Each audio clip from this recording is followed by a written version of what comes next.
unaware his wife was about to take over the company he worked for. Husband kicked her out to marry his rich billionaire boss. What she did next left him homeless. He didn't just end the marriage quietly. He dragged his wife's suitcase to the front door of their modest home, threw it down like it was a pile of junk, and told her she didn't fit the life he was stepping into, while the neighbors watched from behind half-open blinds.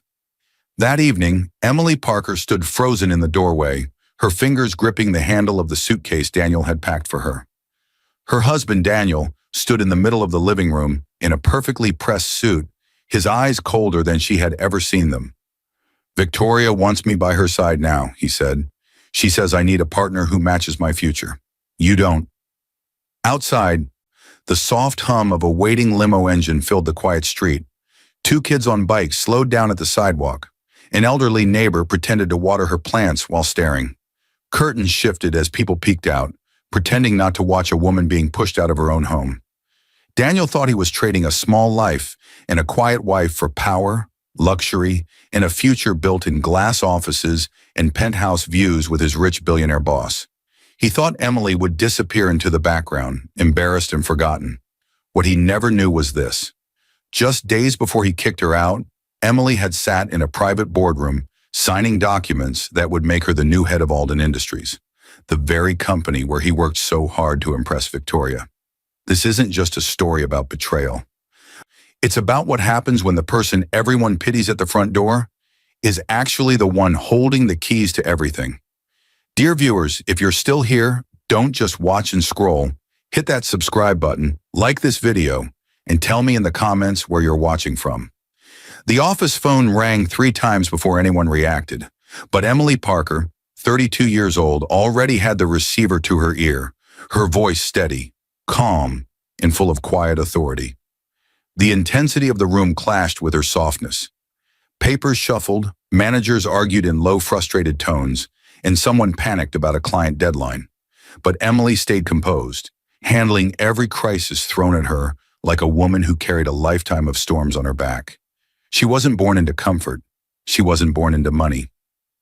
Her strength came from a childhood where nothing was handed to her. Emily Parker, assistant operations manager at Alden Industries, sat at her mid-sized office desk, surrounded by files she had already finished hours before. Her space was neat in a way that suggested discipline, not perfectionism. Her computer screen showed 3 unread urgent messages, yet her face held no stress. She breathed slowly, methodically, like someone who had learned long ago that panic never solves anything. She was the kind of woman people trusted even before they knew her name. But there was more to Emily than her coworkers ever understood. Behind her calm smile lived a long history few people knew, one shaped by sacrifice and silent endurance. She had grown up in a small apartment with a mother who worked 2, sometimes 3 jobs. Emily learned early how to fix broken appliances, balance grocery money, and stretch a single meal into 2 days. She became the caretaker at home long before she became one in her marriage. Her mother's voice still lived in her memory. "Stability doesn't come from luck, Emmy. It comes from the hands that refuse to give up." Emily had taken those words everywhere, into her job, into her marriage, into every decision she made, and now into a future she never imagined would come so fast. Her phone buzzed again, this time with a private number. She recognized it instantly, one of the dedicated board lines that almost never called staff directly. She quietly answered, "Hello?" A composed male voice said, "Emily, it's Gregory Miles. Your onboarding packet for the transition will be ready by next month. Legal wants to finalize the documents in person before we schedule the public announcement." She froze, only for a second, just long enough for the weight of those words to press into her chest. Transition. The word hung in the air like an unopened secret. "Thank you, Mr. Miles," she whispered, though her tone carried unease. "I'll be ready." To anyone listening, it sounded like a normal operations update. No job title was mentioned, no CEO, no succession, just transition. She ended the call quickly before anyone noticed her tremble, because no one here, not a single person, knew that Emily was about to step into a role that would change the entire company. And her husband? He had no idea that the woman he came home to every night had been chosen by the founder and the board for something far greater than either of them had ever planned. She placed the phone down gently, but her eyes were distant, troubled, almost sad. Daniel Parker, her husband, 35 years old, charismatic, handsome, always craving approval, walked into her office without knocking. Daniel worked in the same company as a mid-level analyst in the strategy department. People liked him, admired his confidence. But Emily knew the truth. Underneath his charm lived deep insecurity, a fear of being ordinary, a need to feel important. And whenever life got too heavy, it was Emily who lifted him. "Em, you won't believe this," he said breathlessly, excitement shaking in his voice. Emily closed a file and looked up with a soft smile. "What happened?" Daniel tossed a thick folder onto her desk. It hit the wood with a sharp smack, loud enough to make her flinch. "Victoria wants me in her private strategy group," he announced, chest puffed out. His eyes were glowing with pride. This could change everything for us. Victoria Hale, his boss, a glamorous billionaire CEO known for her ruthless business style, was a name Emily never expected to hear spoken with that much excitement. Emily's face went still, not jealous, not angry. Something darker, something closer to recognition. As if a memory long buried had crawled back into the light. A memory of a woman who once told her, "I don't give opportunities, I give tests." Daniel didn't catch her reaction. He was too busy glowing in the shadow of another person's power. Emily had met Victoria once before, and she knew the woman never gave opportunities without wanting something in return. As Daniel waited for her praise, Emily's eyes drifted toward the door, because what was coming next would tear their world in half. Somewhere down the hallway, the elevator chimed, announcing the arrival of someone Emily hoped she would never cross paths with again.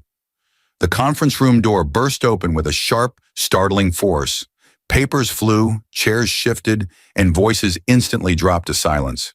Victoria Hale, 45 years old, billionaire CEO of Alden Industries and Daniel's powerful boss, strode into the room like she owned every heartbeat inside it. Her heels struck the floor with fierce confidence. Her presence felt like a storm that demanded attention, respect, and fear all at once. The sudden intensity was enough to make even Daniel's breath hitch. About an hour after the elevator chime outside Emily's office, she now stood near the doorway of the main conference room, holding her folders tight, trying to blend into the background. But Victoria's aura soaked into every corner.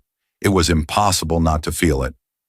Victoria addressed her team with a voice that was sharp yet hypnotic. "We don't have room for mediocrity today. I expect brilliance, nothing less." She wasn't shouting. She didn't need to. Victoria Hale was the kind of woman whose quiet tone could silence entire rooms. But beneath that polished surface, something darker moved. Something predatory, like a lion watching the herd, deciding which one to pull away. As Daniel straightened his tie, trying to look confident, Emily watched Victoria's eyes drift over the team, then land on him, for a moment too long, and suddenly the room's tension shifted, bending itself around Daniel like invisible arms pulling him closer. Victoria's lips curved into the smallest smile. "Daniel Parker," she said smoothly. "Your analysis yesterday was sharp. Impressive work." Daniel stood taller, pride rising in him like heat.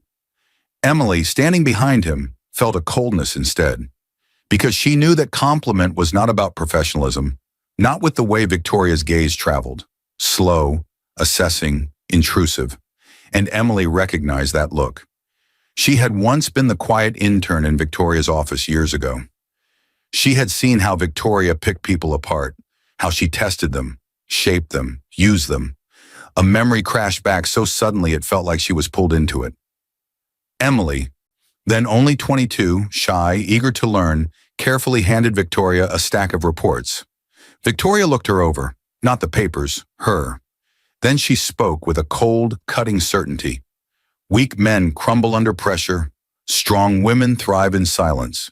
Emily remembered how those words chilled her, even though she didn't fully understand them back then. But now, watching Daniel glow under Victoria's attention, she finally understood. Victoria wasn't just complimenting Daniel. She was testing him. She was choosing where to press. The meeting continued, but Emily's mind raced beneath her calm expression. Victoria asked Daniel more questions than anyone else. She stood closer to him each time. She praised his every answer like she was feeding his ego on purpose. Daniel's confidence bloomed right before Emily's eyes, and he didn't even notice the trap. But Emily did. Whenever Daniel looked unsure, he glanced back at Emily. Habit, comfort, dependence. Every time she nodded, reassuring him, Victoria's eyes flickered with something unreadable. Almost like she didn't like the fact that Daniel leaned on his wife for strength. And suddenly the puzzle pieces began to shift inside Emily's mind. Victoria wanted power. Victoria wanted control. Victoria always tested the limits of those around her. So what did she want from Daniel? Emily felt a slow dread crawl through her chest. Later, when the meeting ended, Emily stayed back to gather the leftover papers. She wasn't trying to eavesdrop, but she didn't need to.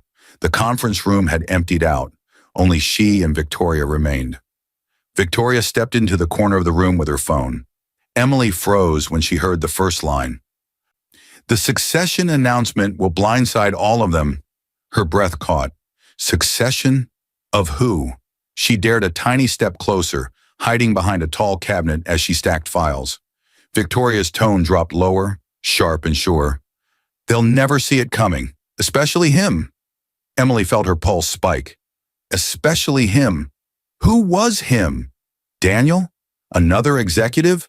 Or someone else entirely? She couldn't move, couldn't breathe. Victoria hung up, her expression unreadable. Then she walked out without looking back. Emily stood alone in that silent room, heart pounding so hard she felt lightheaded. Because she knew one thing for certain. Victoria Hale never said anything without meaning all of it, and whatever was coming was going to change everything. Emily looked down and realized her hands were trembling, because she suddenly remembered her own confidential phone call from earlier that day. The one about her transition, the one the board wanted Victoria kept outside of.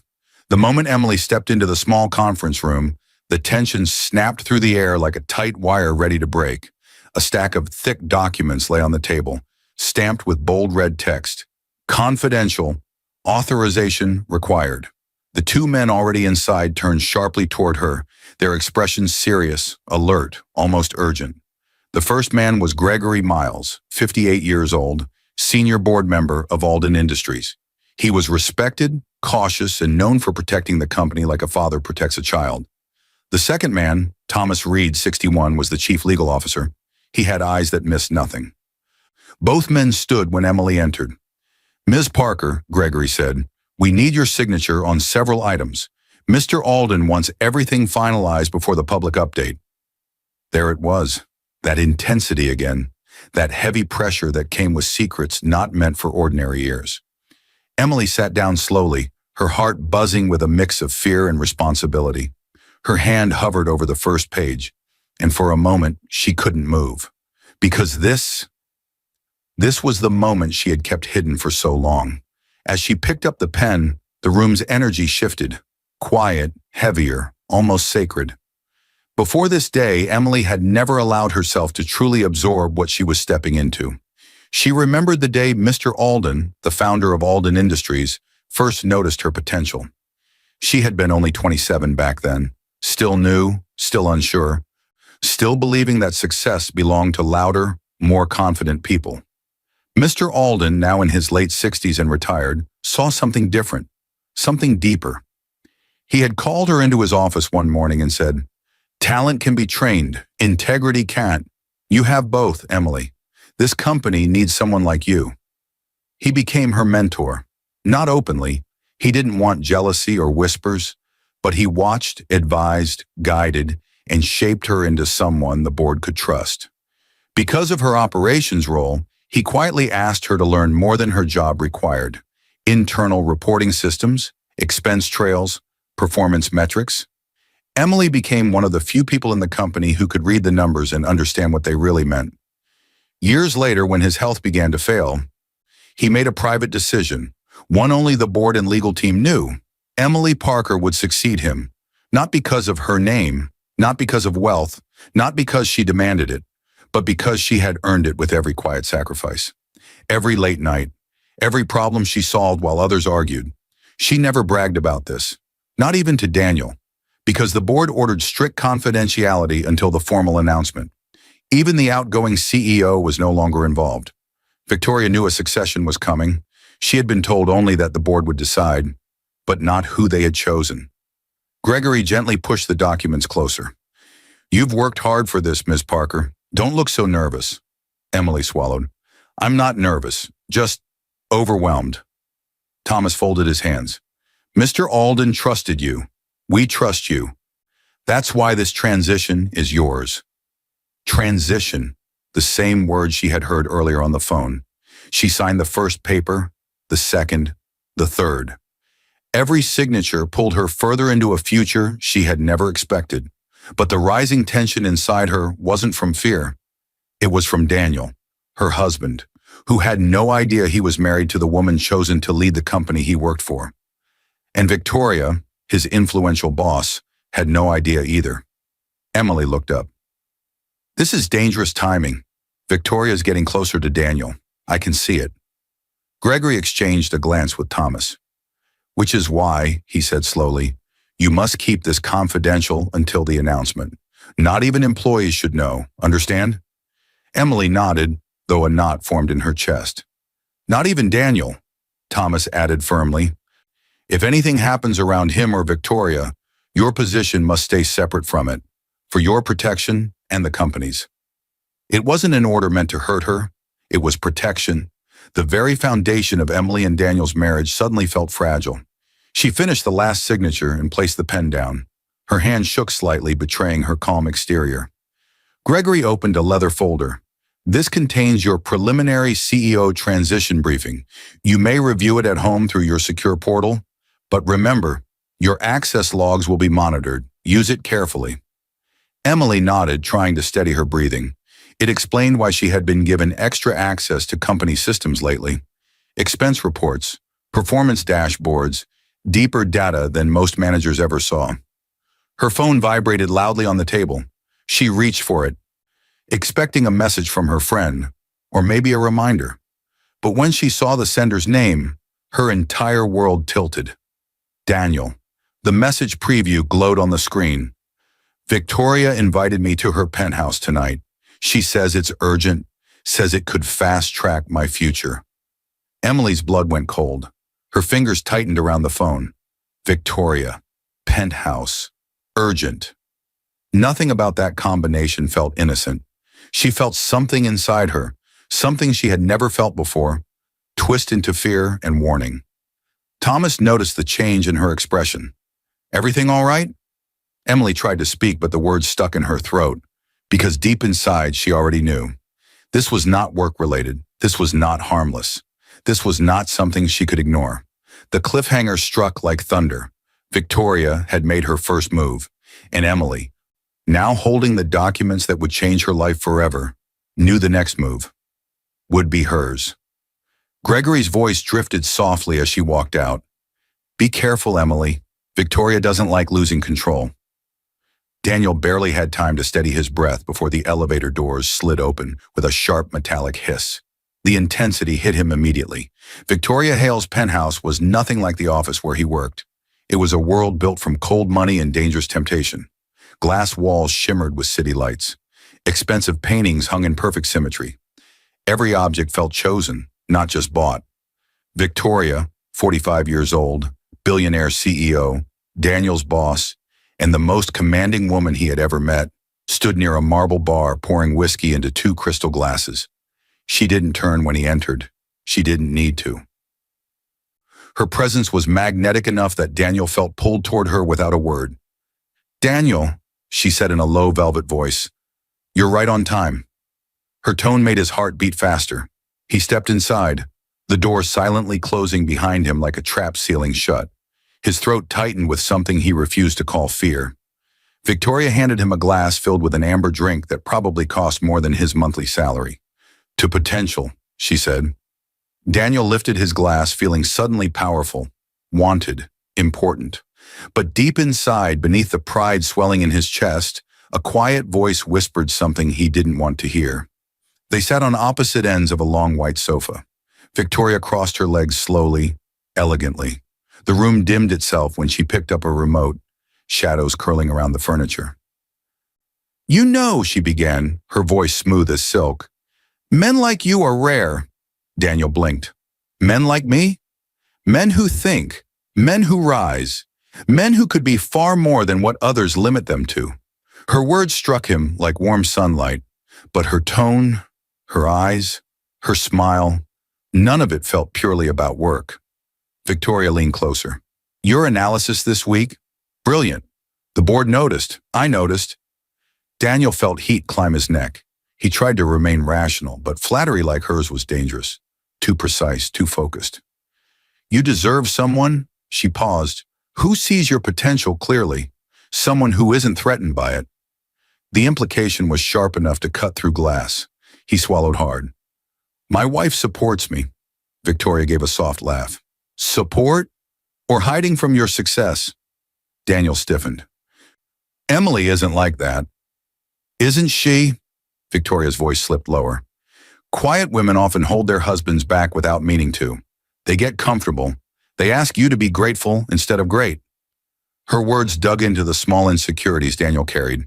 Insecurities Emily always soothed. But tonight, under Victoria's careful poison, they twisted differently. He tried to ignore the discomfort creeping into his chest, but Victoria knew how to navigate weak points the way a surgeon navigates veins. She poured more whiskey into his glass. "Daniel," she said gently, "men with real ambition shouldn't settle for ordinary." The sentence vibrated through him. He took another sip. Too quick, too eager. For a moment, he remembered Emily's voice from months ago. "Some people only lift you up so you don't see how far they're about to drop you." He blinked, unsettled. Why did that line suddenly appear in his mind? Why now? Victoria watched his hesitation like she could read his thoughts. "Don't overthink," she whispered. "You deserve to be recognized, respected, elevated." Her words stroked the desire he rarely admitted. The desire to be somebody important, somebody admired. Emily's support always felt warm. Victoria's felt electrifying. And that was the problem. Victoria shifted closer, the distance between them shrinking until Daniel could smell her expensive perfume. Strong, intentional, controlling. "I choose my team carefully," she murmured. "I choose people with passion, loyalty, ambition." The lighting reflected in her eyes, making them look almost golden. Daniel felt frozen and drawn forward at the same time. Victoria moved her hand slowly, deliberately, placing it gently on his knee. His breath stopped. "A man like you," she whispered, "deserves a woman who matches your ambition." Her fingers curled slightly.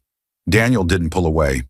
Not because he agreed, not because he wanted to betray Emily, but because the praise felt intoxicating, like he was finally being seen, noticed, valued at a level he'd never reached before.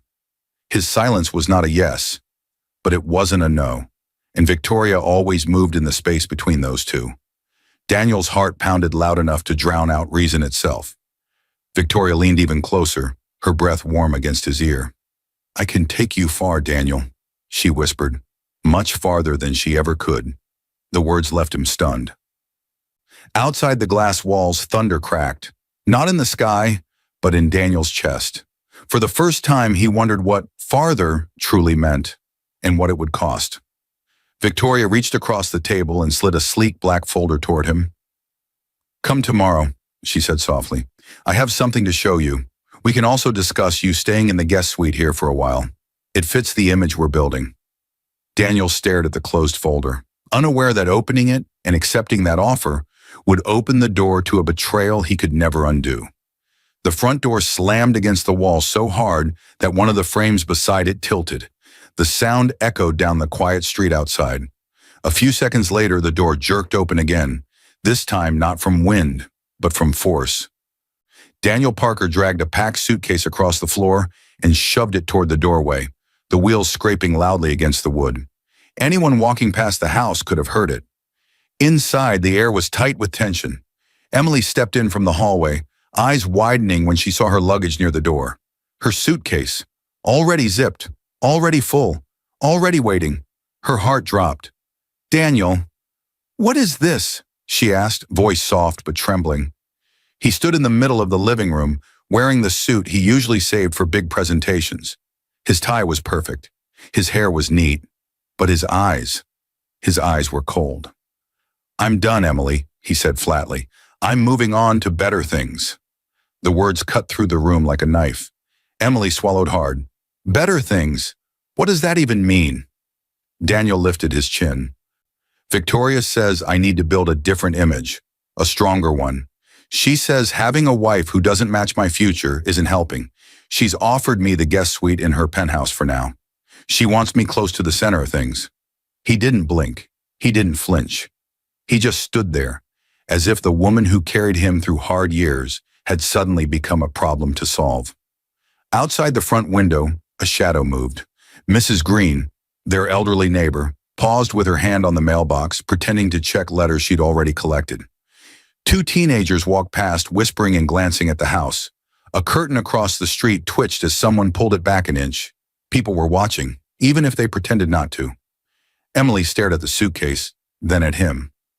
This was the same man who once cried in her arms about his unstable childhood, about nights when he didn't know where he would sleep. The same man who had told her, years ago, "I just want someone who won't leave when things get hard." And now he was the one forcing someone out. She took a slow breath. "Daniel, I've stood by you through job rejections, debt, long nights, and stress. How am I holding you back?" Daniel looked away, jaw clenching. "You don't understand ambition. Victoria does. She sees what I can become. She says I look ridiculous coming from this neighborhood when I'm about to rise." "Victoria is your boss," Emily said quietly.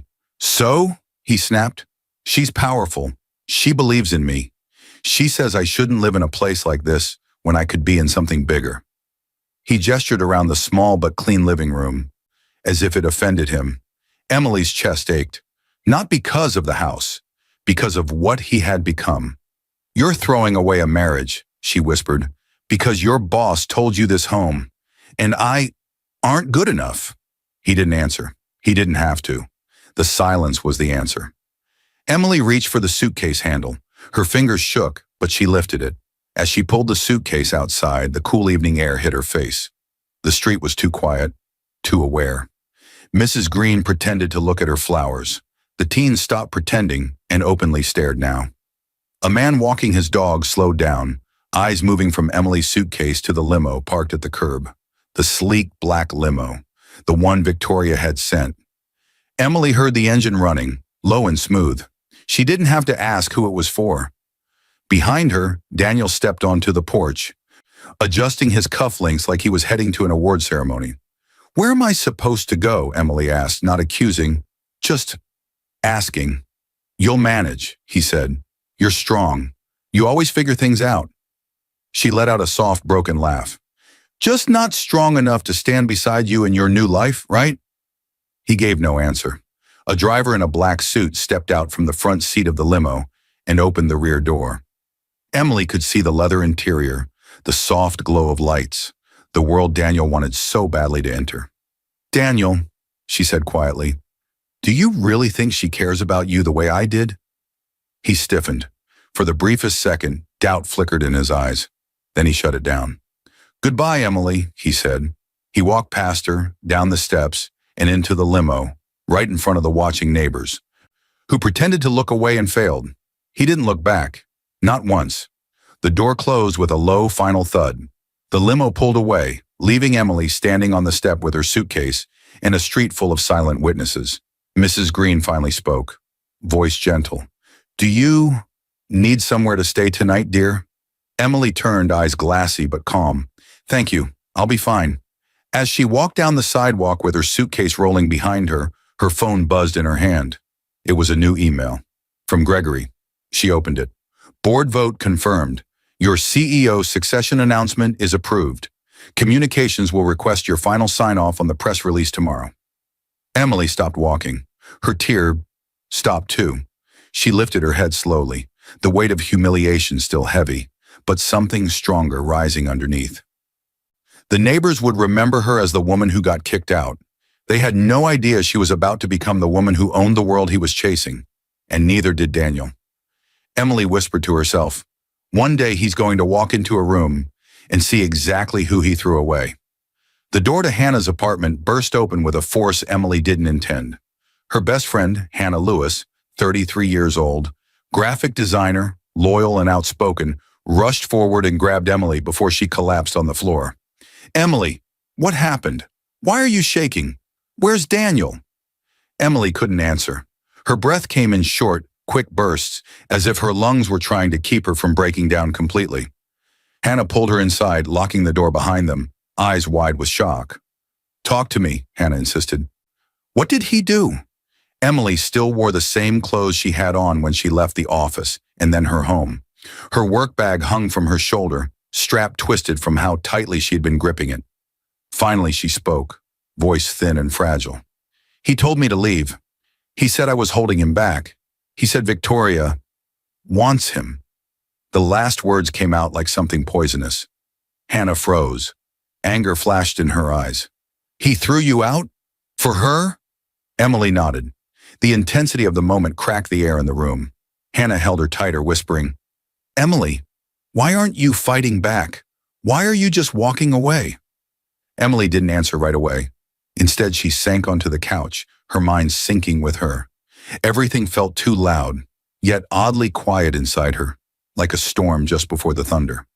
After minutes of silence, Emily finally whispered, My mother used to say something I never understood until now. Hannah sat beside her, waiting. Emily stared at her trembling hands. She always told me, never push back in anger. Let the truth fall naturally. It always does. Hannah sighed, frustrated but soft. So you're just waiting? No, Emily said, her tone shifting, the first hint of steel beneath the pain. I'm listening. She wiped her eyes, breathing slowly, grounding herself. Her world had cracked open, but she refused to fall through it. Later that night, after Hannah went to make tea, Emily unzipped her work bag and took out her laptop and folder. She wasn't looking for comfort. She was looking for answers. She needed noise to stop the silence in her mind. She needed truth to drown out Daniel's betrayal. She logged into her secure company portal using the two-step code sent to her phone, the same access Gregory and Thomas had given her for the CEO transition, the same system that tracked internal reports, expenses, and performance metrics. Her eyes scanned through reports, budgets, employee logs, documents she normally processed without emotion. But tonight, something sharp caught her attention. A performance report filed under Daniel's name. The numbers didn't make sense. Her chest tightened. She opened another report, this time connecting it with an expense sheet. Forged marks, altered data, transactions with unusual timing. Her heart pounded as she dug deeper, clicking through files with growing urgency. There it was, cold, undeniable. Daniel had inflated performance numbers to make his team look more profitable. He had misused a company credit card for private dinners and expensive drinks. He had emailed confidential documents directly to an external, private address, labeled under the contact name VH. Emily clicked the details. It was Victoria's personal, non-company email. Emily's hand flew to her mouth. This wasn't just unethical. This wasn't just careless. This was self-sabotage. And Victoria had let him do it, maybe even encouraged it, because men who compromise themselves are easier to control. Emily felt her grief twist into something else. Not anger, not hatred, clarity. She took her phone and, instead of downloading files that IT could flag, she snapped pictures. Every file, every timestamp, every detail. Her fingers were steady even though her heart wasn't. This wasn't revenge. This was truth. This was protection of herself, of the company, of everything Mr. Alden trusted her with. And Daniel had walked into the trap willingly. Just as she finished photographing the last document, her phone buzzed with a new email notification. From Corporate Communications. She opened it. Final approval has been granted for your succession announcement. Press an internal memo scheduled pending your confirmation of the date. Congratulations, Ms. Parker. Her quiet tears stopped. Emily looked up slowly, the soft glow from the laptop reflecting in her eyes. For the first time since leaving her home, she wasn't shaking. She wasn't lost. She wasn't breaking. She was awakening. Hannah returned with 2 cups of tea, unaware of the shift in Emily's eyes. What are you going to do now?" Emily answered quietly, almost too quietly. "Everything I was meant to." The moment the elevator doors slid open, the boardroom erupted in shocked movement. Chairs screeched, papers shifted, and every executive in the room stood up at once. The intensity hit like a wave, sharp, loud, electric. No one expected her to walk in like this. It had been only a few days since she left her home with a suitcase. Now Emily stepped inside with a calmness that felt colder than ice. Her hair was neatly pinned back. Her suit was sharp, clean, powerful. Her expression held no trace of the woman who had cried on a friend's couch. This was Emily Alden Parker, the woman the founder had personally chosen. Gregory Miles, senior board member, cleared his throat and stepped forward. "Ladies and gentlemen, please take your seats. Our new CEO has arrived." A stunned silence swept through the room. Because until this moment, no one, not even middle management, knew who the next CEO would be. Certainly not Daniel. Certainly not Victoria. Emily walked to the head of the table, her heels tapping against the marble floor with steady rhythm. Every eye followed her. Shock, awe, confusion, respect. The room seemed to shrink around her. Gregory continued, voice firm and proud. "Effective immediately, Emily Parker will take over leadership of Alden Industries, following the succession plan approved by the board and our founder, Mr. Alden." Some executives gasped, some whispered, some clapped softly, uncertain but respectful. Emily gave a single nod. As the emotion in the room settled, Emily let her eyes sweep across the table. She saw faces she'd worked with for years, people who thought she was just another calm administrative presence. People who had no idea she'd been preparing for this silently, consistently, with the founder's full backing. She remembered Victoria's voice from days earlier. "The succession announcement will blindside them." At the time, Emily had believed Victoria was talking about Daniel, or maybe some other executive she planned to manipulate. But now she understood the truth. Victoria had no idea who the chosen successor was. No idea she'd been playing chess with the wrong opponent. No idea the quiet woman she dismissed was the one stepping into the role she wanted to control. Daniel thought he traded up, but he had traded everything away. Gregory motioned for her to speak. Emily placed her hands lightly on the table, her voice steady yet commanding. "I want to thank the board for their trust," she began. "This company deserves leadership built on integrity, not ambition alone." Several executives exchanged glances. They didn't miss the message hidden in her words. "I will be reviewing all recent department actions," Emily continued, "particularly in strategy and finance, to ensure every decision reflects our core values. This is standard during any leadership transition, and I expect everyone's cooperation." Her tone never rose. It didn't need to. Her power was in her calmness. Across the room, the HR director, Linda Harper, 49 years old, professional and organized, stood taking quiet notes. She looked up, curious to know the changes Emily had in mind. Emily looked at her and said clearly, "Linda?" "Yes, Ms. Parker?" Linda stepped forward. "Schedule a mandatory review meeting for tomorrow morning," Emily said. "Include department heads." She paused for half a second, then finished, "And Daniel Parker from Strategy." A ripple of shock rushed across the table. No one spoke. No one dared. Gregory lowered his eyes. He understood exactly what Emily was doing and why. It wasn't personal. It was necessary. Linda hesitated, but when Emily gave her a steady look, she nodded. "Of course. I'll send the notices today." Emily simply took her seat, signaling the start of the rest of the agenda. And just like that, the world Daniel abandoned her for was now in her hands. As the meeting ended, Emily gathered her documents. Her expression never changed, but her resolve hardened with every breath. When she stepped into the hallway, her phone vibrated. A message. From Victoria. 3 words. "We need to talk." Emily's eyes narrowed. She whispered to herself, "Yes, we do." The elevator doors opened with a loud metallic ding that echoed like a warning. Daniel stepped out with a confidence so big it nearly spilled into the hallway. He straightened his suit jacket, fixed his tie, and checked his reflection in the glass wall. Today was the day. Victoria had said she had plans for him. Big plans. Promotion-level plans. He smirked. Emily never believed I could rise this fast, but Victoria sees me. He pushed open the meeting room door, and his entire world froze, because sitting at the head of the table, in the highest seat of authority, was Emily, his wife, the same woman he shoved out of their home, the same woman he said was beneath his future. Emily sat straight, calm and unreadable. Her suit was sharper than everyone else's.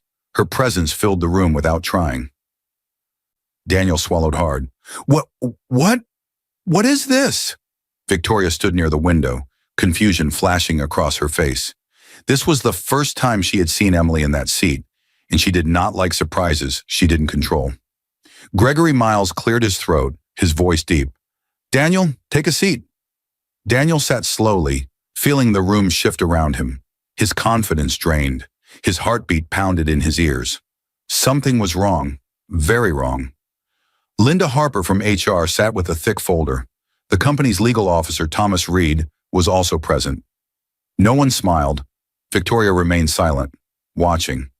Daniel looked from face to face. Why were board members here? Why did HR look so serious? Why did no one congratulate him? Finally, he turned to Emily. Emily, why are you sitting there? Her expression didn't move. Her voice came out calm, smooth, controlled. Because this is my seat, Daniel. Gregory nodded. Effective immediately, Emily Parker is the new CEO of Alden Industries. The words shattered Daniel's posture. His back slumped. His lips parted soundlessly. Victoria stiffened, eyes widening. She had expected to guide or influence the next CEO, not find out she'd been working under her. Daniel stammered, You're the CEO? Emily folded her hands. This meeting isn't about titles, Daniel. It's about truth. Gregory gestured to Linda. HR will lead. Linda opened the folder with professional calm. Mr. Parker, this is a formal disciplinary and termination review. You were invited to respond to concerns about your recent conduct. You're aware this meeting is being recorded for legal purposes. Daniel's mouth went dry. Concern? What concern? Linda slid the first set of papers across the table toward him. First, she said, forged performance reports. These numbers do not match verified data in the system. You inflated your department's results. Daniel's face drained of color. That's not... I just corrected a few mistakes. Thomas spoke evenly. The changes were not corrections. They were falsifications. Emily said nothing, but her eyes didn't leave him. Linda continued, another set of documents. Second, improper use of the company credit card. Receipts for dinners, private outings, luxury drinks, most outside approved company events. Many of these coincide with nights you were recorded as being at Victoria Hale's penthouse. Daniel's throat closed. Those were strategy discussions. She said... Linda didn't respond. She flipped to the next page. Third, she said, voice colder now, unauthorized forwarding of confidential documents to an external, private email address, listed here as VH. She tapped the printed email logs. These emails contained internal projections, board prep analyses, and sensitive client data. Company policy strictly forbids sending such information to non-company domains without clearance. Daniel froze. Victoria's face turned stiff, angry, not at Emily, but at Daniel for exposing her through his carelessness. Emily finally spoke, her voice soft but clear. That address belongs to Victoria's personal email, not her corporate one. Silence hit the room like a slap. Thomas folded his hands. We will be conducting a separate internal review regarding any actions by senior leadership, including Ms. Hale. For today, the focus is your conduct, Mr. Parker. Victoria's jaw tightened, but she stayed quiet. She knew this wasn't the moment to defend herself. Linda turned another page. And finally, she said, you attempted to influence company decisions through personal relations with a senior executive. Multiple calendar entries and expenses line up with nights at Ms. Hale's penthouse. The pattern is clear. When she said personal, everyone understood the meaning. Daniel felt his confidence collapse into ashes. He pressed a hand to his forehead. Emily, please. This isn't what you think. Victoria said she was guiding me. Victoria took a small step away from the table, visually separating herself. You acted on your own, she said coolly. Your choices, your responsibility. He stared at her, shocked. Victoria, what? No, we were in this together. She didn't answer. She didn't even look at him. She simply chose her safety over him, like she had planned from the beginning. Emily's voice stayed calm. Too calm. Daniel, you should have asked me, before you chose someone else's future over our marriage. He inhaled sharply, pain hitting him all at once. Emily? I didn't know. You didn't tell me about any of this. I didn't know who you were. You never asked, she replied. Her voice wasn't cold. It wasn't cruel. It was honest. And honesty hurt more than anger ever could. HR Director Linda stood. Her voice was emotionless. Daniel Parker, due to documented violations of company policy and breach of data security, you are terminated effective immediately. Your access has already been revoked. Security will escort you out of the building. Daniel's knees buckled. He gripped the edge of the table as if the world had tilted. But, Emily, please, his voice cracked. Don't let them fire me. You're my wife. Emily looked at him, and for the first time, a flicker of sadness crossed her eyes. You made your choice, Daniel.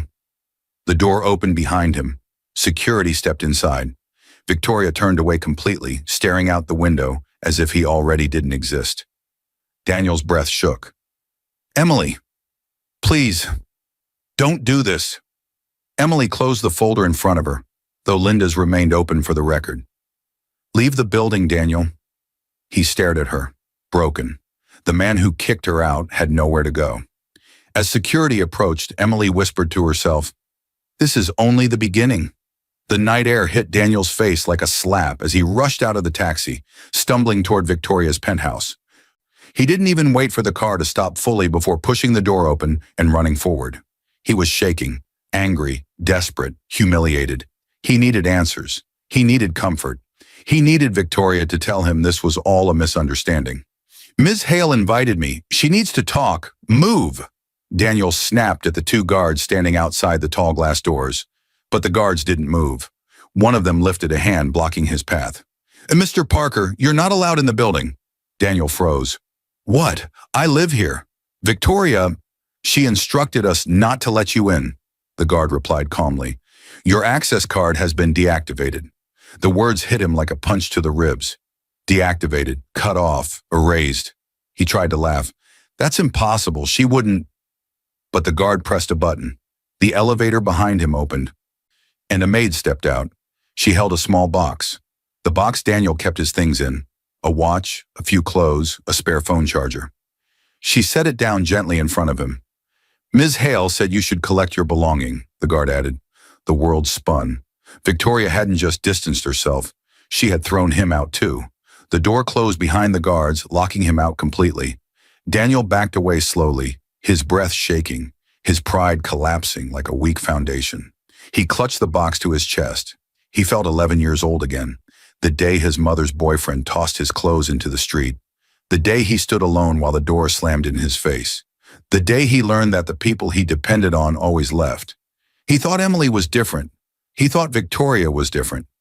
But here he was again, alone with everything he owned in a cardboard box. He pulled out his phone. Calls to Victoria, blocked. Calls to Emily, declined. Calls to anyone at work, no answer. His heart pounded, wild and desperate. By the next afternoon, his panic had turned into frantic action. He stormed toward the parking garage where he kept the car he had proudly financed months earlier, eager to at least drive away from this mess. When he approached his car, he froze again. Two men in uniform stood by his vehicle, attaching clamps and scanning tags. Hey, that's my car, Daniel shouted. One man checked his tablet. Repossession order. 3 missed payments, Mr. Parker. Daniel's jaw dropped. Missed? What? No, I have money. He opened his banking app quickly. The screen loaded. Then his stomach twisted. Account restricted, temporary hold due to pending legal action. He tapped for details. A small note appeared. Court-ordered protective hold requested by legal counsel during asset review. Emily's lawyer, Her new reality as CEO meant their finances were under legal review. It wasn't spite, it was procedure. But to him, it felt like betrayal. His car was lifted onto the tow truck. The driver smirked at him. "Rough week, man?" Daniel felt the humiliation burn under his skin. He ran through every contact in his phone, every old coworker, every recruiter, every friend he once bragged to. No one called back. One old colleague finally responded with a text. "I heard what happened. Termination plus HR investigation plus rumors about you and Victoria. No company is touching you right now. Sorry, man." Daniel stared at the message for a long time. This is what he had become in their eyes, someone who used his boss, someone who sold himself for power, a risk. His reputation was gone. His future was gone. His marriage was gone. His boss was gone. He dropped into a bus stop seat, shaking. Later, with a few crumpled bills still in his pocket, he bought a small bottle of cheap liquor from the store near the bus stop, hands trembling. He took a long drink, the burn grounding him, but also pulling him deeper into panic. He remembered how his mother used to leave him alone for hours, how he would drink tap water and pretend it tasted like something sweet, something comforting. He remembered promising himself he would never be weak again, but now he couldn't even keep a place to sleep. He needed Emily. He needed someone to save him. He called her again. No answer. He called again. Straight to voicemail. His breathing cracked. "Emily, please, I don't know what to do." He sat there until sunrise, shivering, empty, and terrified. The next day, he went back to the apartment he shared with Emily before he threw her out. Maybe she had softened. Maybe she had left the door unlocked. Maybe there was still something left to save. But when he reached the door, he froze. A new lock. A notice taped to the door. Access revoked. Occupant removed from lease agreement, and in the hallway, a sad, lonely pile of bags. His bags, his clothes, his shoes, his documents, left by the wall like abandoned leftovers. The landlord stood by the door with crossed arms. The apartment was always in her name only. She showed us the court paperwork and the HR letters. "You can't stay here anymore." Daniel picked up a bag, hands trembling. His voice cracked. "Where am I supposed to go?" "That's not my problem," the landlord replied. The door shut. Daniel dropped to his knees on the cold ground. His world had collapsed one brick at a time. As he sat there shaking, a cold wind brushed across his neck. Somewhere deep inside him, a dangerous thought whispered, "Emily did this." He didn't know it yet, but he was about to make the biggest mistake of all. Months later, the courtroom door burst open with a force that startled everyone sitting inside. The bailiff stepped forward, trying to calm the sudden rush of footsteps. Daniel stumbled in, hair messy, suit wrinkled, face unshaven, eyes red from sleepless nights. His breathing was uneven, almost panicked. Everyone turned, but Emily didn't.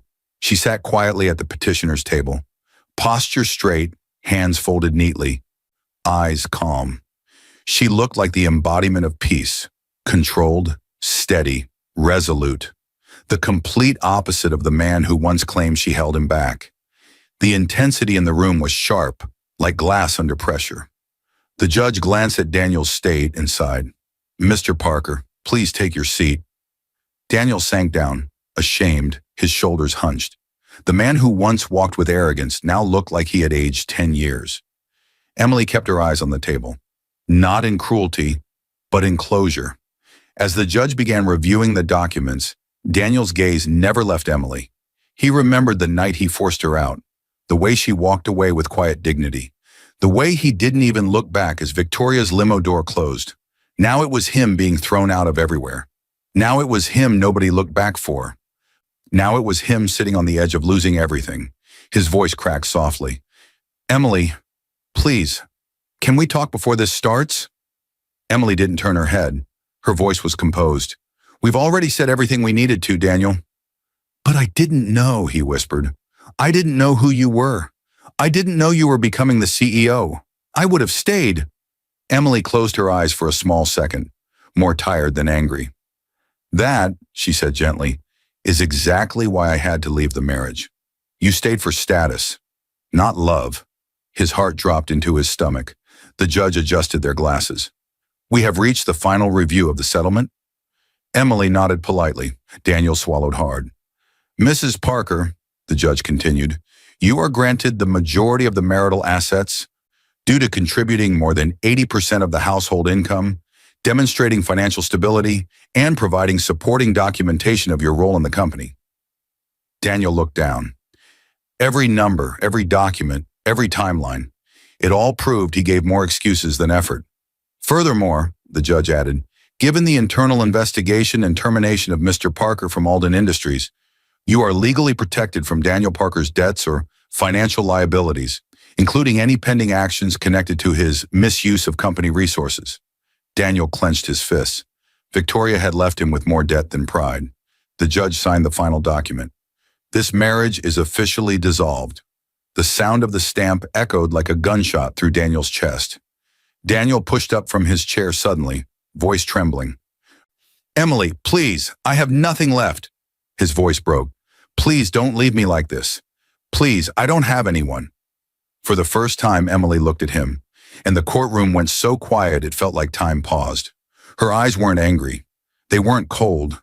They were sad. Sad for who he could have been. Sad for who he chose to become. Sad for how easily he traded everything away. She walked toward him slowly, heels clicking softly, almost like a whisper. Daniel, she said quietly, you had everything. When you had me. His face twisted in pain.